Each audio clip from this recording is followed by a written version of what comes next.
පිටයි Luke 7:29 කියනවා. Luke 7:29 මුළු සෙනගද සුංගාමය කරන්නෝද ඒ අසා ඔවුන් යොහන්ගේ බෞතිස්මය ලැබ දෙවියන් වහන්සේගේ ධර්මිෂ්ඨ බව හේතු ගත්තෝය. දැන් ඒ කාලේ හිටපු සුංගාමය කරන අය පාපිෂ්ඨයෝ කියලා තමයි සමාජයේ පිළි අරන් තිබෙන්නේ. පව්කාරයෝ කියලා. ඒ විතරක් නෙමෙයි මුළු සෙනග. ඒ හිටපු ජුදෙව් සෙනග පෞකාරයෝ ඒ ජුදෙව් සෙනග සුංගාමය කරන ඔක්කොමලා යොහන්ගේ බෞතිස්මේ පිළි අරගෙන බෞතිස්ම වුණා. පෞකමව පිණිස. ඒගොල්ලෝ දෙවියන් වහන්සේ එවල තිබුණ යොහන් බෞතිස්ත ගැන පිළිගත්තා. මේක දෙවියන් වහන්සේගේ ධර්මිෂ්ඨකමක් අනේ අපි වෙනුවෙන් එවල තියෙන්නේ කියලා ඒගොල්ලෝ එකඟ වුණා. නමුත් ඒ කාලේ එකඟ නොවුණු කොටසක් හිටියා. ඒ කවුද දන්නවද? ඒත් පරිසිවරු සහ ව්‍යවස්ථාව උගන්වන්නෝ ලියන්නෝ කියලා කියන්නේ.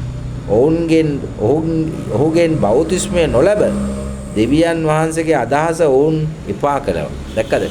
දෙවියන් වහන්සේගේ අදහස එපා කළේ කවුද? පරිසිවරු සහ ලියන්නෝ. ඒගොල්ලෝ යොහන් බෞතිස්තගේ බෞතිස්මයට එකඟ වුණේ නැහැ, කැමති වුණේ නැහැ. අදත් එහෙම තමයි.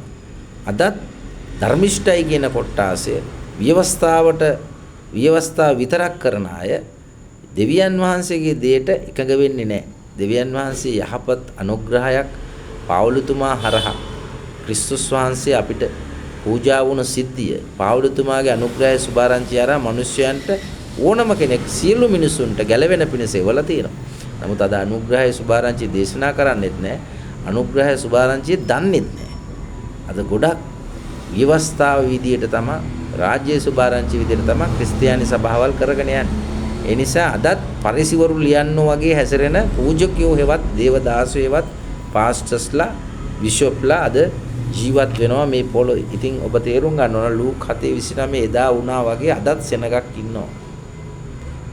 පෞකාරයෝ අනුග්‍රහය සුභාරංචි අහලා ක්‍රිස්තු ශරීරයට එකතු වෙනවා. සුංගාමය කරන අය තමාගේ පාපිෂ්ඨ ජීවිතේ තේරුම් ගත්ත අය ඒගොල්ලෝ එකඟ වෙනවා. අනුග්‍රහය සුභාරංචියට එකඟ වෙලා ඒක පිළි අරගෙන ඔවුන් ගැලවීම ලබනවා. නමුත් සව කොට්ටාසයක් තියෙනවා. තව කොට්ටාසයක් ඉන්නවා. ඒගොල්ලෝ සුද්ධයි පවිත්‍රයි අපි ව්‍යවස්ථාව රකින්නවා.